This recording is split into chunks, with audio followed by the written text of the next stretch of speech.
বাবা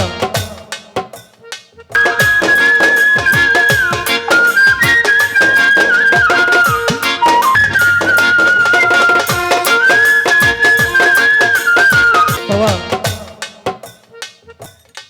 আমাদের একটা টিনের ঘর আমার আব্বা ঘরটা বানিয়েছে, যেটা দেখে আসছে। এই ঘরটা আমার আব্বা বানাইছে, টিনের ঘর। আমার আব্বা সেপ্টেম্বরের 27 তারিখ আমার আব্বা ইন্তেকাল করেন। আব্বার তৈরি করা ঘর থেকে আব্বা যে খাটে থাকতেন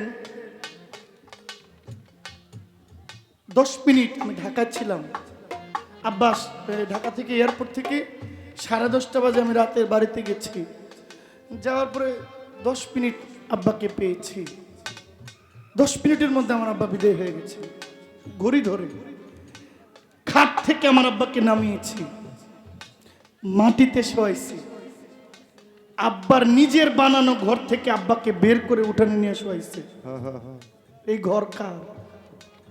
এখান থেকে আমি শিক্ষা নিয়েছি, এই সংসারের সব আমার, কিন্তু আমার দম বন্ধ হইলে কিচ্ছু আমার না, কিছু আমার জন্য থাইমা নাই, আমার বাবা নাই।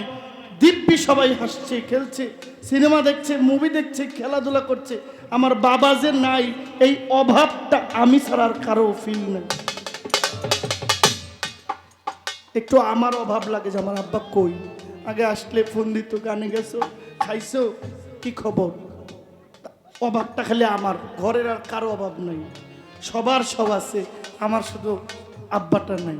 এখান থেকে আমাদের শিখতে হবে, আমাদের প্রত্যেকের শিখতে হবে।